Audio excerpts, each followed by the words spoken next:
Bonjour à tous.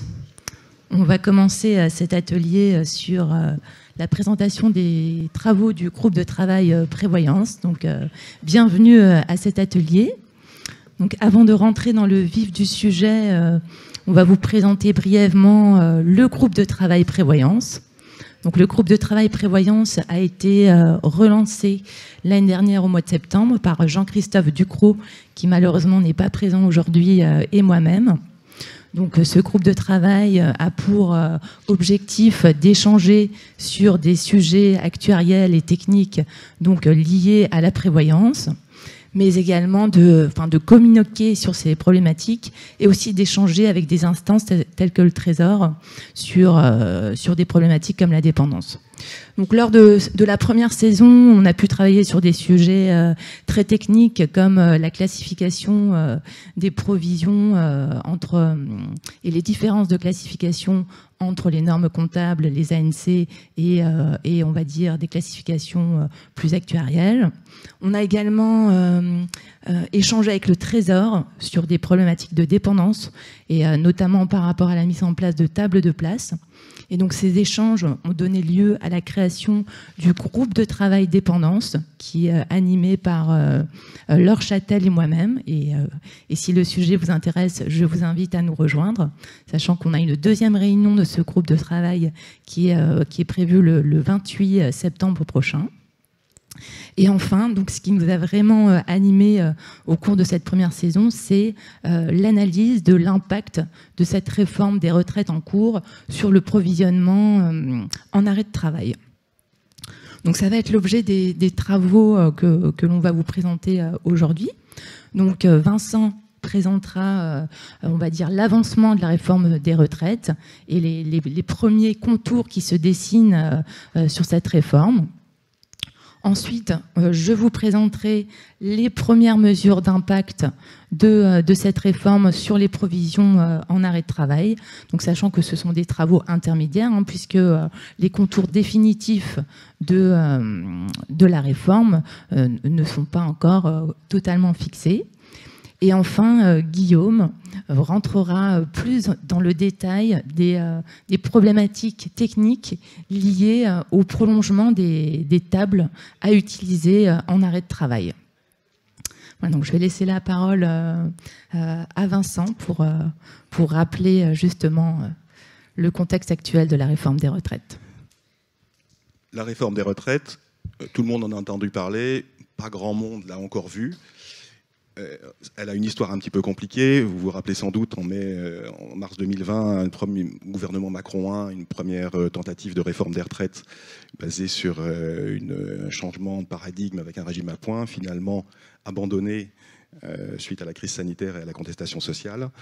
Le gouvernement Macron 2 a repris cette ambition de réforme de régime des retraites avec le constat que si on ne fait rien, le régime sera assez fortement déficitaire de 2023-2030 d'après les projections du corps, avec un objectif d'arriver en 2023 à une nouvelle réforme et un lancement d'une nouvelle méthodologie en 2022, en quatrième 2022, associant les partenaires sociaux et les groupes parlementaires autour de 4 thèmes: l'emploi des seniors, les régimes spéciaux, le minimum contributif et enfin et surtout les mesures paramétriques, ce dont on parle le plus dans la presse, l'âge de départ en retraite et la durée de cotisation.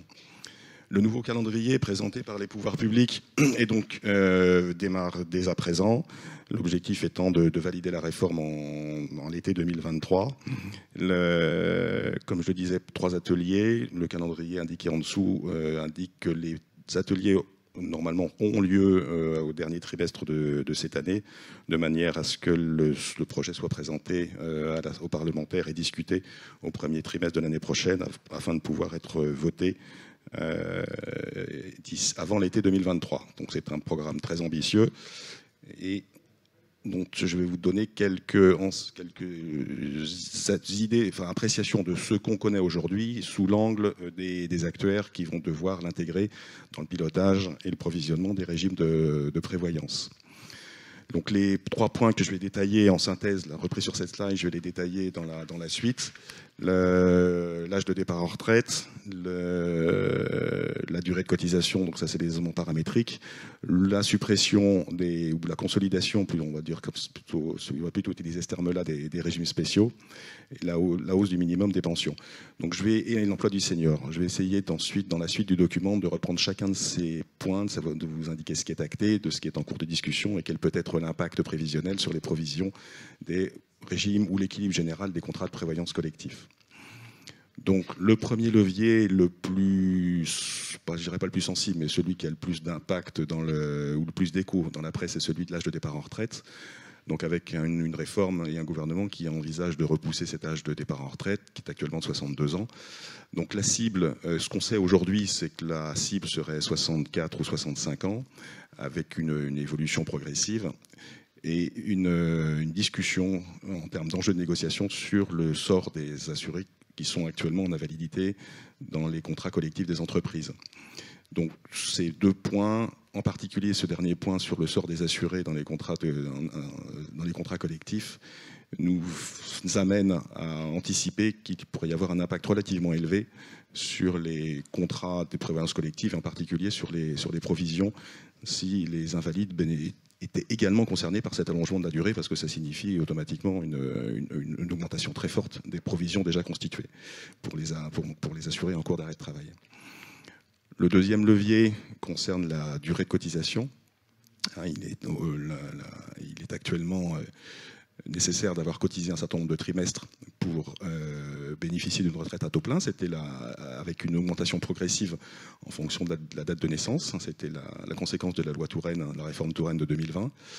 Donc l'enjeu de cette négociation, enfin en tout cas ce levier, est aujourd'hui en discussion également, avec donc l'ambition d'augmenter la durée de cotisation pour bénéficier d'une retraite à taux plein. L'impact pour les contrats de prévoyance est a priori évalué de manière qualitative, de manière plutôt faible, dans la mesure où ce levier va surtout conditionner le montant de la retraite des salariés, et non pas forcément l'âge de départ, donc l'âge la date à laquelle ils vont quitter le groupe, même si on peut anticiper qu'un certain nombre de salariés pourraient rester un tout petit peu plus longtemps en activité pour pouvoir bénéficier d'une retraite à taux plein. D'où cette appréciation d'un impact faible.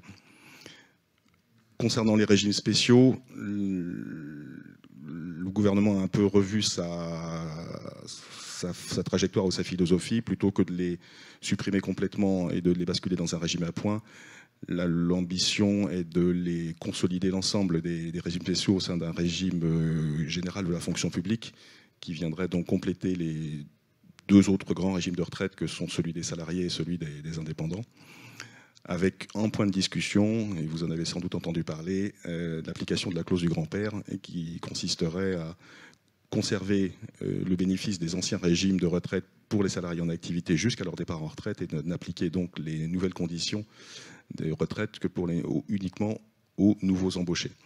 Donc l'impact pour les contrats de prévoyance, d'assurance prévoyance, naturellement, est nul pour les assurés du régime général.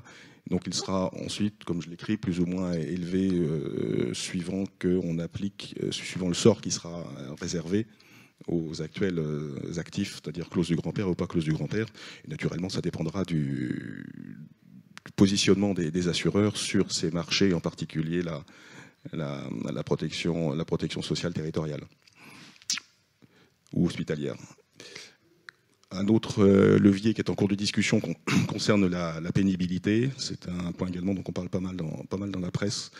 Donc l'idée étant de permettre aux salariés qui ont une activité salariée générant de la pénibilité de partir en retraite anticipée. Donc ce principe n'est pas remis en cause. Les enjeux de la discussion sont essentiellement de définir des critères les plus objectifs et les plus faciles à manier pour pouvoir qualifier cette pénibilité et justifier d'un départ en retraite anticipé. L'impact pour les contrats d'assurance prévoyance donc, sera forcément très variable en fonction des secteurs professionnels. On anticipe naturellement que sur les branches, par exemple transport ou construction, il y aura beaucoup plus d'impact sur cette mesure. dans un sens ou dans un autre, parce que si ça peut permettre aux certain nombre d'assurés de partir plus tôt, ça pourrait être positif. Si au contraire la pénibilité est maintenue, mais avec quand même un allongement de l'âge au départ en retraite, ça jouera de manière plutôt négative sur les provisions. Le levier suivant est le montant minimal de la pension de retraite pour les salariés. Aujourd'hui, il existe différents mécanismes pour permettre aux retraités de bénéficier d'un revenu minimum. Donc l'idée est de revoir ou d'adapter ou d'ajuster ce dispositif de manière à tenir la promesse du gouvernement de porter la retraite minimale mensuelle à 1 100 €, avec encore en discussion le sort des retraités ayant eu des carrières incomplètes. Donc là encore, comme on ne parle que du montant de la retraite, ça n'a pas d'impact direct sur les contrats d'assurance-prévoyance. Et enfin, le dernier levier concerne l'emploi des seniors, avec un constat qu'aujourd'hui, le taux d'emploi des seniors est parmi les plus faibles des pays de l'OCDE. Il est pour la tranche 60-64 ans, il est à 33%. Ce qui est je crois qu'il y a 2 pays qui sont entre guillemets moins bons que nous sur ce taux-là, et à peine 1 sur 2, ou juste un petit peu plus d'1 sur 2 sur la tranche 55-64. Donc l'objectif des pouvoirs publics est d'augmenter ce taux d'emploi, avec 2 dispositifs qui sont actuellement à l'étude. Le premier, ce serait de créer ce que j'appelle une assurance salaire, avec l'idée que les salariés, de permettre de compléter plus exactement le salaire d'un certain nombre de seniors qui accepteraient de reprendre de l'emploi à des conditions salariales plus faibles, et de compléter leur salaire à leur niveau antérieur en allant puiser sur l'assurance chômage. L'idée étant de les sortir du chômage comme période de transition pour les remettre en activité, donc générer des cotisations. Le deuxième est de mettre en place un système de retraite progressive, qui permettant aux salariés de cumuler retraite et salaire. Donc l'impact sur les contrats d'assurance-prévoyance est considéré au sein du groupe comme relativement élevé, dans la mesure où ça maintiendrait dans les contrats d'assurance-prévoyance des populations de seniors plus importantes qu'aujourd'hui, avec a priori un risque de morbidité plus important que le groupe moyen. Parce que plus on est élevé, plus le risque d'arrêt de travail est également élevé. Voilà pour cette première partie de présentation un petit peu générale du contexte. Donc, je vais passer la parole à Aurélie qui va vous donner quelques éléments quantitatifs sur l'impact de ces mesures sur les provisions d'arrêt de travail. Exactement. Donc, je vais vous présenter les travaux qui ont été menés par le groupe de travail pour justement effectuer une première estimation de l'impact de cette réforme sur les provisions. Donc, en l'absence de données issues de portefeuilles réels, nous avons travaillé sur une population fictive, donc en choisissant une distribution uniforme des assurés entre 25 et 62 ans, avec un âge moyen de portefeuille à 43 ans et demi. Donc on a choisi une loi d'entrée en incapacité, donc égale à 5% à 40 ans, et qu'ensuite on a fait évoluer de 2,5% entre chaque âge. Et donc ce qui nous a conduit à obtenir un taux moyen d'entrée en incapacité de 5,8% et un âge moyen d'entrée en incapacité de 47 ans. Ensuite, au niveau des tables qui ont été utilisées, donc pour projeter les sinistres, on a utilisé les lois du BCAC 2013, qui existent, qui ne sont pas homologuées, mais qui sont dans une logique, on va dire, plus best estimate que les tables du BCAC 2010. Et donc ce choix-là a conduit à avoir une fréquence d'entrée en invalidité de 0,25% et un âge moyen d'entrée en invalidité de 53,7 ans. Voilà, et donc là, juste à titre informatif, cette hypothèse a conduit à avoir un tarif de 2,5% pour l'incapacité et de 2% pour l'invalidité. Par contre, pour le provisionnement, donc on a utilisé les tables du BCAC 2010 pour être en ligne avec une approche réglementaire et les méthodes de marché. Donc avec des coefficients calculés sur un âge de retraite à 62 ans, puis 65 ans. Donc pour ça, on a bien évidemment prolongé donc, les tables du BCAC en place. Et donc Guillaume vous parlera plus en détail des techniques qui ont été utilisées justement pour prolonger les tables. Et on a considéré qu'il n'y avait pas de notion de tardif. Donc voilà, là vous avez un tableau qui synthétise l'impact justement de ce passage de l'âge de la retraite de 62 ans à 65 ans. Donc par survenance et par type de provision, donc les provisions en incapacité, les provisions d'invalidité en attente et les provisions d'invalidité. Donc, le portefeuille que l'on a considéré est un portefeuille qui est couvert depuis le 1er janvier 2015. Donc là, on constate que pour l'ensemble des provisions, il y a une augmentation de 26,7% des provisions. Donc qui est lié essentiellement au périmètre des invalides, puisque l'impact sur l'incapacité est nul. Donc effectivement, comme ça a pu être évoqué tout à l'heure, savoir si le périmètre des invalides rentre dans le champ de la réforme va être déterminant par rapport à ces impacts économiques. Donc on a fait ces estimations par rapport à un report de l'âge à la retraite à 65 ans, et ensuite on a effectué quelques sensibilités. Donc des sensibilités par rapport à l'âge de départ à la retraite, donc 63, 64 ou 65 ans, par rapport au choix de la loi d'entrée en incapacité, et également par rapport à la distribution de la population sous-jacente. Donc la première ligne du tableau correspond en fait au tableau précédent, donc c'était un peu notre scénario central, avec une loi d'entrée en incapacité à 5% qui évolue de 2,5% par an. Donc on retrouve complètement à droite le 26,7%, en haut à droite, qui est l'impact global de la réforme sur les provisions. Et ensuite, on a décliné différentes hypothèses. Donc la deuxième ligne, on a modifié la loi d'entrée en incapacité. Elle est passée de 5% à 3,5%, avec une évolution non plus de 2,5% entre deux âges, mais de 1,25% entre deux âges. Sur la troisième ligne, donc, on a la population qui est distribuée selon une loi normale, avec un âge moyen qui est identique à celui du scénario central. Et ensuite, on a modifié l'âge moyen du portefeuille. Donc sur l'avant-dernière ligne, loi normale moins 10 ans, l'âge moyen du portefeuille moins 10 ans, et ensuite plus 10 ans. Donc ce qu'on constate, c'est que effectivement, déjà, premièrement, l'âge de départ à la retraite a vraiment un impact très significatif sur cet impact, puisque rien que dans le scénario central, entre un départ à la retraite à 63 ans, on a un impact de 8,7% versus 26,7% à 65 ans. Par contre, par rapport à la sensibilité qui a été effectuée sur la loi d'entrée en incapacité, on voit que l'impact est beaucoup plus limité. Donc moins de 1% pour un âge de départ à la retraite donné. Donc voilà, à 65 ans, on passe de 26,7 à 24,2%, 64 ans, 17,7, 16%.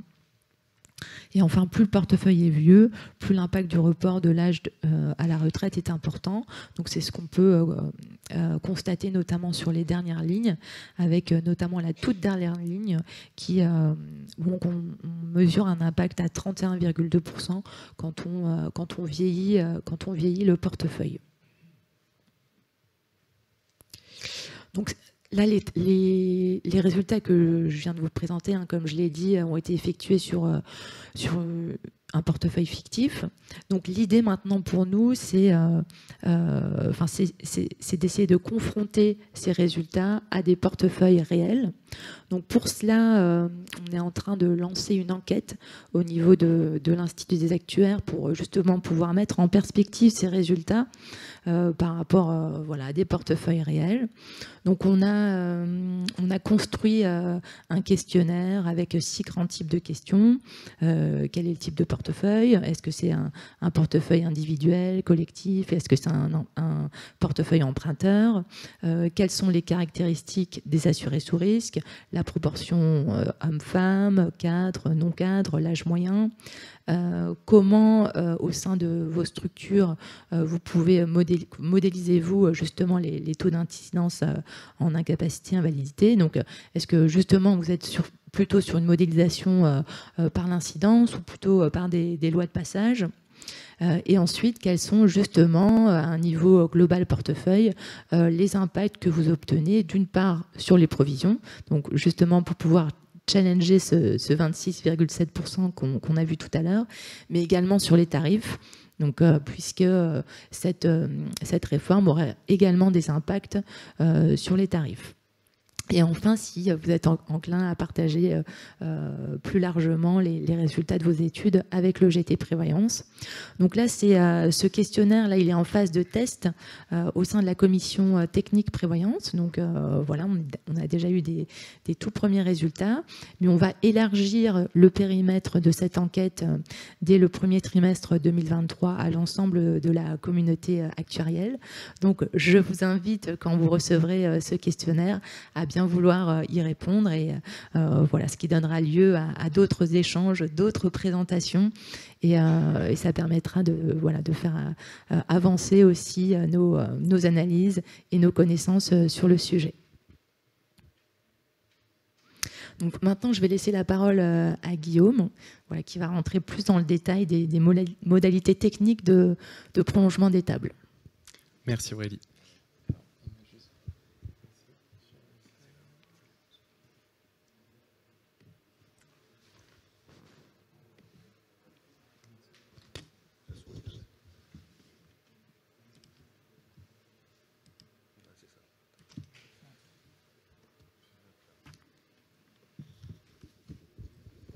Merci.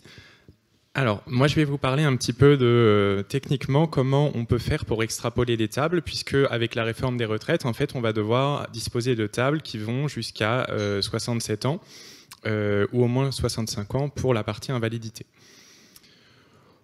Donc tout d'abord, si on veut modéliser vraiment le risque arrêt de travail totalement, on peut utiliser un modèle multi-état comme celui qui est représenté ici. Mais nous, comme on s'intéresse uniquement à la partie qui concerne le provisionnement en fait, des risques incapacité et invalidité en cours, pour les sinistres en cours, on va s'intéresser uniquement aux 3 transitions qui sont représentées ici en trait plein. Donc les lois de maintien en incapacité et en invalidité, ainsi que la loi de passage en invalidité. Donc ces 3 lois vont dépendre à la fois de l'âge d'entrée dans l'État, incapacité ou invalidité, et de la durée passée dans cet État ou ancienneté, qui va être exprimée en mois pour les transitions au départ de l'état d'incapacité. On va entre le 1er et le 36e mois, et en année pour la loi de maintien en invalidité. Et en fait, chacune de ces transitions peut être caractérisée par la probabilité entre l'ancienneté T et T plus 1 de rester dans l'état ou de passer dans l'état d'invalidité.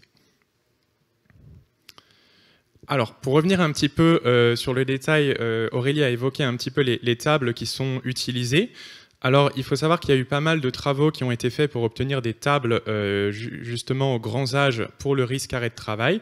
Et les premières tables d'envergure, en fait, sont les tables du BCAC de 1993 qui allaient jusqu'à 65 ans pour la loi de maintien en incapacité et jusqu'à 60 ans pour la partie invalidité. Et en fait, en 2010, avec la réforme des retraites qui a été faite, et il y a eu la nécessité de prolonger de 2 ans ces tables. Donc les 3 tables ont été prolongées de 2 ans. Et on a également homologué ces tables qui sont devenues les tables de référence aujourd'hui. Et en 2013, le BCAC a fait de nouveaux travaux, en fait, mais cette fois-ci basés sur des données plus récentes, pour construire des tables qui ont été utilisées, par exemple, par notre groupe de travail, mais qui aujourd'hui ne sont pas homologuées.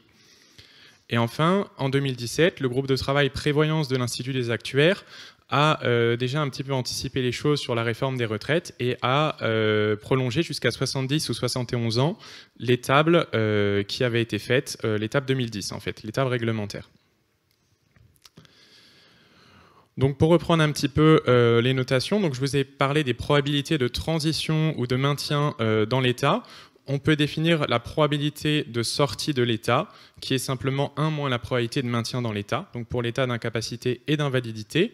Mais les actuaires utilisent plus couramment le nombre de personnes qui sont dans un état pour une ancienneté donnée, qu'on appelle les LX, donc les LXT, et les LXT peuvent être définis de manière récursive.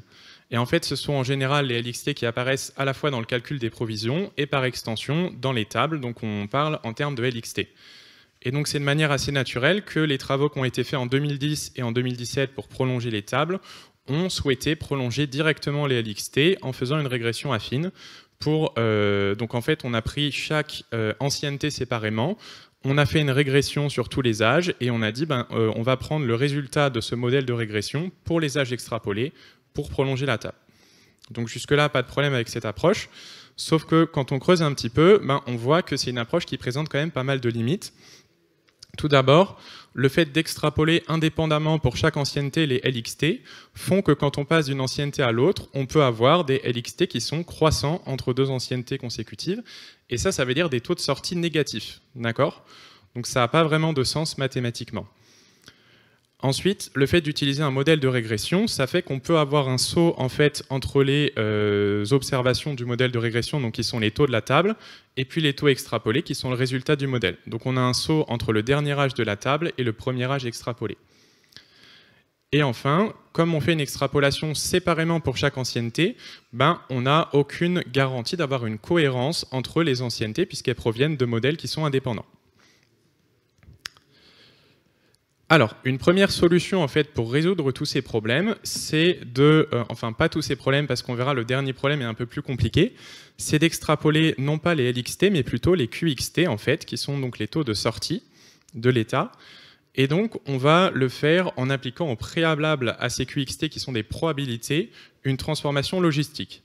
Pourquoi ? Parce que la transformation logistique, ça réalise une bijection de 0,1 dans R, donc on a des probabilités entre 0 et 1, on obtient des valeurs entre moins l'infini et plus l'infini.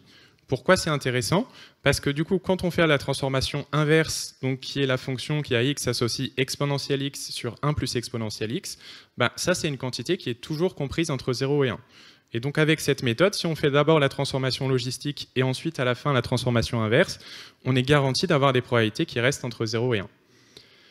Et dans l'étape intermédiaire, donc la méthode qui avait été retenue, c'était de faire une régression. Moi, je propose plutôt de faire un prolongement affine. En fait, le prolongement affine, c'est simplement, on va prendre les deux derniers coefficients et on va prolonger la tendance, en fait. Donc, ça demande uniquement une règle et un crayon. On n'a pas besoin d'ordinateur pour faire cette méthode. Et ça garantit, en fait, de ne pas avoir de saut entre la dernière valeur de la table et la première valeur extrapolée. Alors, sans plus attendre, voici les résultats. Donc là, on se focalise sur la loi de sortie d'incapacité qui va servir à illustrer ces méthodes. Donc sur la gauche, en fait, sur le graphique de gauche, vous avez la table qui a été extrapolée par les travaux du groupe de travail prévoyance en 2017. Et vous voyez que rapidement, on a des taux en rouge qui sont des taux négatifs. Donc c'est pas seulement pour une ancienneté, c'est vraiment pour pas mal d'anciennetés différentes. Et à droite, la méthode qui est proposée qui résout à première vue ce problème de taux négatif puisqu'on n'en a plus. Donc ça, c'est les tables qui sont par âge et par ancienneté. Maintenant, si on fait un petit zoom en fait, sur différents âges et on regarde les courbes par ancienneté, donc vous avez les âges de 59, 60, donc 59 c'est le dernier âge de la table, 60 c'est le premier âge extrapolé, et ensuite on a 62 et 70. Et vous voyez que progressivement, en fait, les deux méthodes vont diverger. Mais il y a un point commun entre ces deux méthodes, c'est que la courbe à 59 ans, qui était quand même assez régulière, va se déformer quand on avance dans l'extrapolation. Donc ça, c'est un petit peu problématique. Et le phénomène le plus emblématique de ça, c'est que vous voyez pour le deuxième mois d'ancienneté, donc le deuxième point de la courbe, pour l'âge de 70 ans, vous voyez, on a un pic pour ce deuxième mois, qui n'était pas du tout présent dans les données initiales, puisque le taux pour le deuxième mois était inférieur au taux pour le premier mois. Donc voilà, ça c'est un problème malheureusement qu'on n'a pas réglé avec cette première approche, donc on va poursuivre. Et on va établir le cahier des charges. Donc nous, on voudrait une méthode qui permette de renvoyer des probabilités qui sont comprises entre 0 et 1, pour avoir des choses qui sont cohérentes sur le plan mathématique, qui ne modifie pas les valeurs existantes de la table, puisqu'on utilise la table réglementaire, et on veut que la méthode en fait ne dépende pas de l'horizon d'extrapolation choisi. Donc si on fait l'extrapolation de la table jusqu'à 65 ans et jusqu'à 70 ans, ben, on veut que les deux approches, 65 et 70, donnent les mêmes résultats jusqu'à 65 ans. Parce que sinon, ben, en fonction, dès qu'on extrapole un peu plus, on va changer les valeurs précédentes. Et enfin, on veut que l'extrapolation obtenue soit régulière.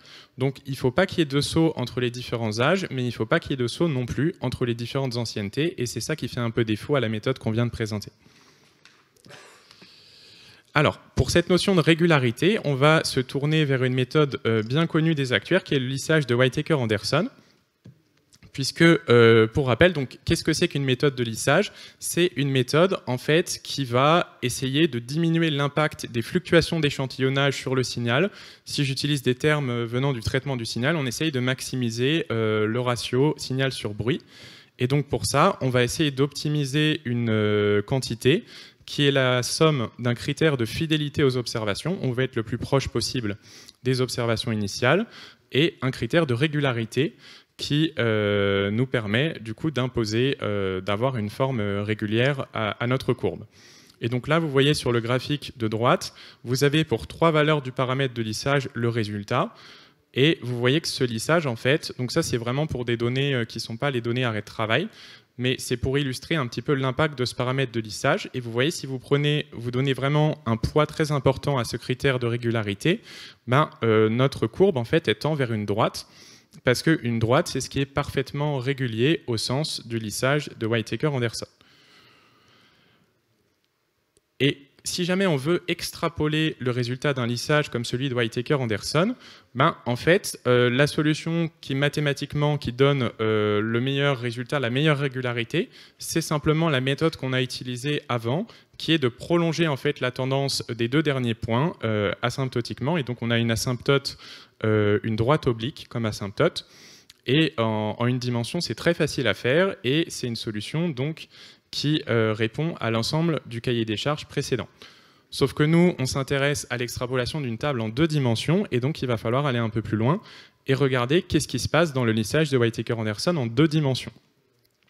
Donc là, on a de nouveau un critère de fidélité et un critère de régularité, sauf que le critère de régularité, il est composé d'un critère de régularité sur les âges et un critère de régularité sur les anciennetés. D'accord? Alors, c'est possible d'extrapoler un lissage en 2 dimensions, mais c'est un petit peu plus compliqué que dans le cas unidimensionnel, parce que si on se contente de prolonger pour chaque ancienneté, comme on l'a fait en fait dans les tables pour la première approche, ben, on va avoir des écarts entre les différentes anciennetés, et donc pas de régularité sur le plan des anciennetés. Et donc, si on veut extrapoler un lissage en 2 dimensions, c'est un petit peu plus compliqué, parce qu'il faut estimer un nouveau modèle avec des valeurs pour les taux initiaux de la table et pour les taux extrapolés. Et il faut imposer la contrainte que les taux qui sont dans la table gardent la même valeur.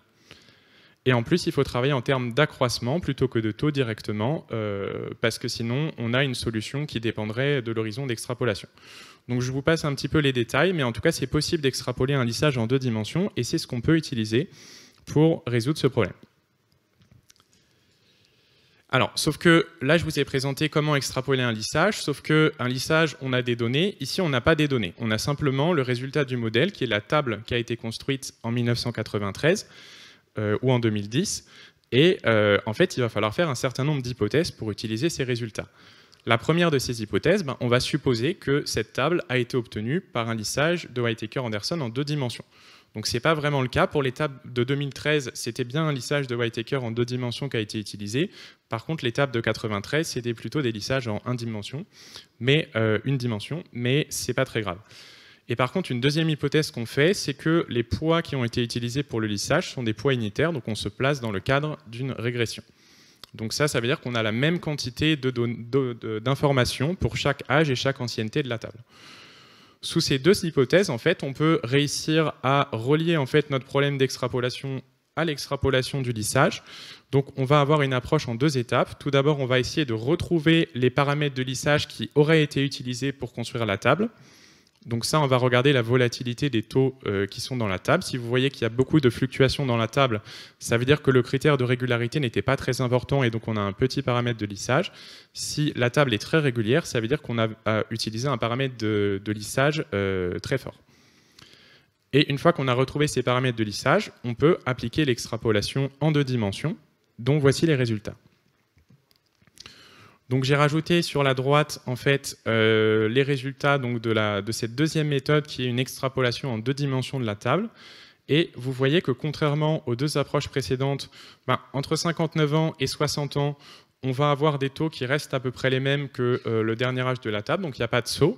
Mais après, progressivement, la table va se régulariser. En fait, il va y avoir une régularisation de la loi entre les différentes anciennetés. Donc comme ça a l'air très bien. Malheureusement, il y a un petit bémol. Donc, quand vous regardez ensuite pour différents âges comment évolue la courbe par ancienneté, on voit qu'à 62 ans, c'est très bien, il y a une régularisation de la courbe qui s'opère. Par contre, à 70 ans, vous voyez que donc c'est la courbe verte, hein, la nouvelle courbe qui a été introduite.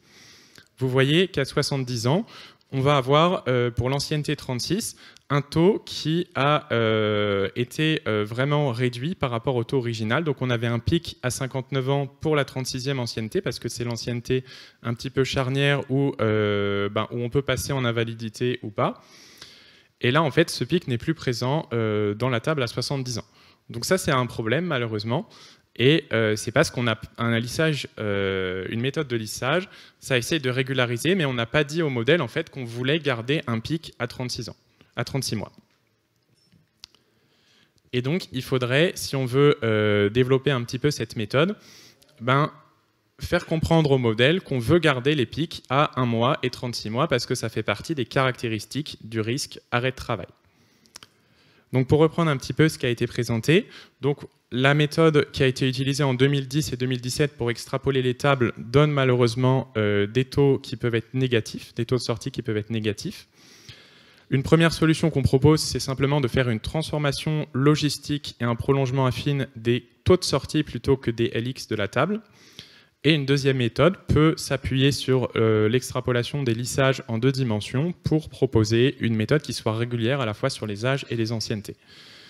Et donc, pour améliorer ces travaux, donc on peut essayer de spécifier précisément dans le modèle, on veut garder les pics pour les anciennetés 1 et 36, mais ça demande du coup un modèle de lissage qui est plus compliqué que le lissage de Whitaker-Anderson.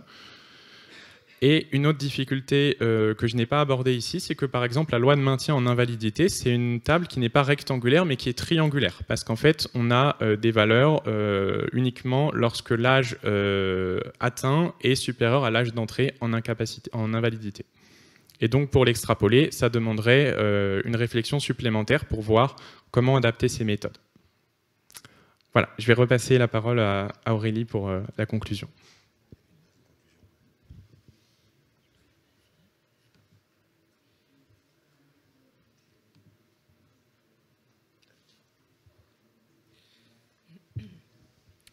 Voilà, donc effectivement, donc cette réforme pourra avoir un impact significatif sur le montant des provisions en arrêt de travail, et cela d'autant plus que si le périmètre des invalides est bien dans le champ de la réforme tel que ça avait été le cas lors de la réforme en 2010. Et comme on a pu le voir, donc, si l'âge de la retraite est décalé de 2 voire 3 ans, donc, il faudra prolonger les tables réglementaires qui sont actuellement en vigueur. Donc, Guillaume vous a parlé des détails techniques de ce prolongement. Et donc, en tout cas, l'Institut des actuaires aura un rôle important à jouer par rapport au choix de ces méthodes. Et donc, des travaux avec le BCAC seront effectués en fait, pour justement travailler main dans la main sur toutes ces problématiques de prolongement de table. Donc voilà. En tout cas, si vous avez des questions, n'hésitez pas. Et puis voilà, dans tous les cas, si vous êtes intéressé pour rejoindre le groupe de travail prévoyance ou dépendance, n'hésitez pas à contacter Samuel Sivy de l'Institut des actuaires ou moi-même. Et puis et je vous encourage à répondre à l'enquête quand elle sera diffusée début 2023. Et maintenant, je vous laisse la parole si vous avez des questions.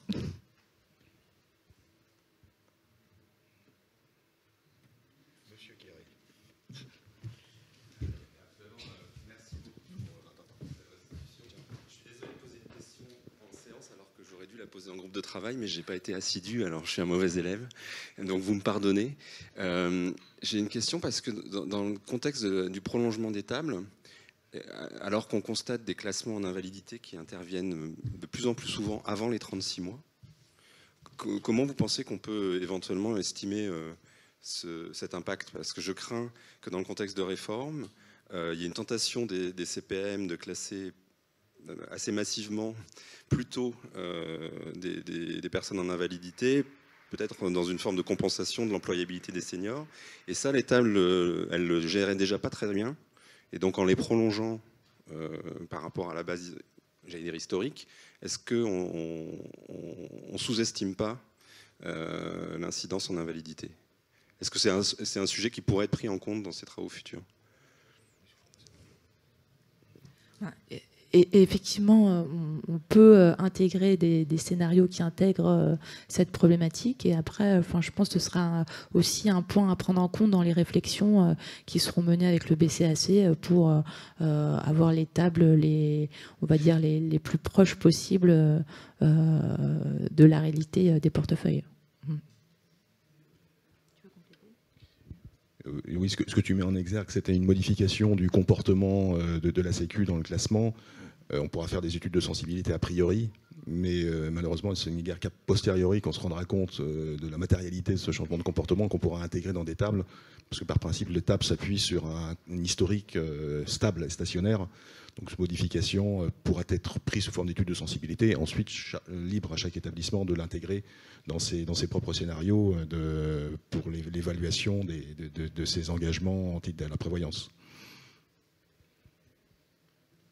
Ensuite, l'éclairage des actuaires sera de donner un aspect, une valorisation quantitative de ces éventuels scénarios alternatifs.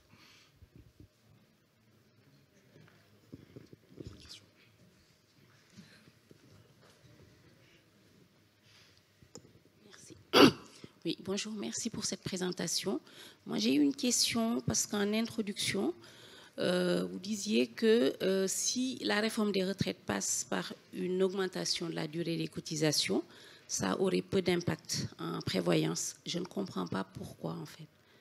Parce que si on augmente la durée des cotisations, ça veut dire aussi que ça augmente aussi l'âge. Donc, la durée de cotisation permet d'avoir une retraite à taux plein, mais c'est-à-dire un salarié peut partir à l'âge légal de départ en retraite, mais sans forcément avoir de retraite à taux plein. Donc ça va plutôt conditionner, non pas l'âge de départ légal, d'une certaine manière, que pourrait activer le salarié pour quitter l'entreprise, mais le niveau de la pension auquel il aurait droit. Nos réflexions, enfin en tout cas nos remarques au sein du groupe, nous amènent à dire qu'il pourrait y avoir un petit impact, parce que ça pourrait effectivement, c'est l'allongement de ces durées de cotisation exprimées en trimestre, pourrait amener un certain nombre de salariés à prendre leur retraite un tout petit peu plus tard que l'âge, que la date à laquelle ils sont éligibles, pour justement pouvoir bénéficier de cette retraite à taux plein. C'est en ce sens qu'on a considéré qu'il pouvait y avoir un impact, mais plutôt modeste, dire ça comme ça. C'est vrai. Est-ce que ça ne peut pas plutôt avoir plus d'aléas en fait sur l'âge de départ, parce que là, ça serait au choix quelque part du salarié qui, pour avoir donc une retraite à taux plein, préfère rester plus longtemps, et donc du coup là, ça crée plus d'incertitude quelque part pour l'assureur. Oui, tout à fait, sachant que le salarié, c'est un arbitrage individuel du salarié qui a aussi la possibilité, comme ça existe déjà, de racheter des trimestres, de manière à avoir la durée complète au jour de à la date à laquelle il peut officiellement activer sa retraite.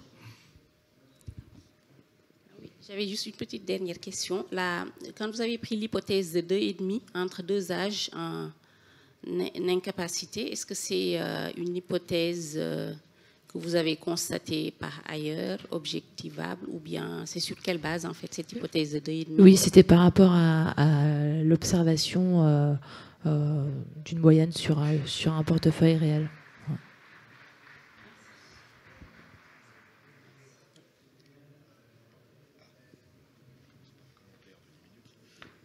Bonjour à tous. Alors moi, je suis carrément le mauvais élève qui fait les buissonnières dans vos groupes de travail. Je ne connaissais même pas l'existence. Là, je suis vraiment curieux.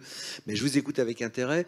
Je me pose la question, c'est pas forcément réglementaire, mais ces tables, vous avez des modèles. Je pense que c'est automatisé. Ça ne prend pas des milliers d'heures d'ordinateur. Est-ce qu'il y a moyen de les mettre à jour tous les ans ou de les mettre à jour régulièrement de façon et avoir un modèle qui converge? Vous dire, bah voilà, j'ai fait ça, ça fait 3-4 ans qu'on a cette table-là, et puis vous régularisez par convergence dans le temps. C'est jouable, ça?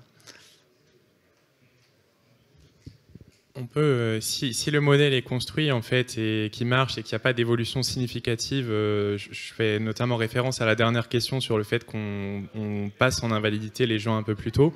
Donc s'il n'y a pas vraiment de tendance qui n'est pas prise en compte dans le modèle, oui, on peut avoir quelque chose qui automatiquement va chaque année donner des résultats différents.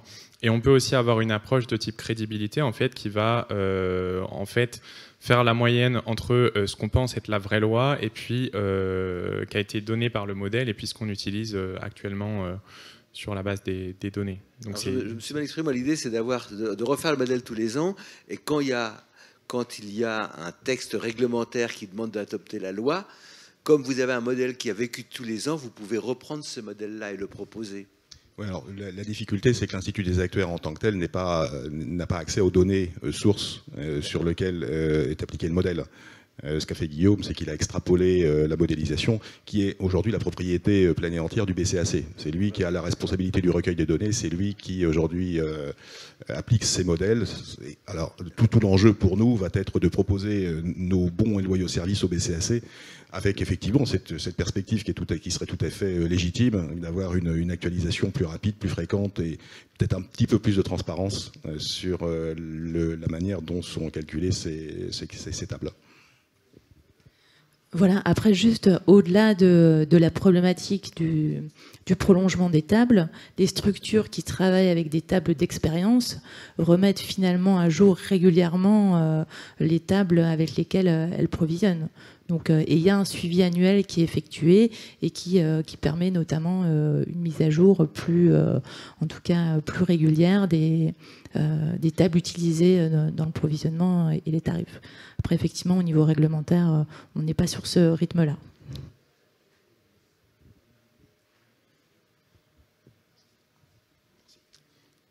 Pas d'autres questions? Eh bien, merci beaucoup pour votre écoute.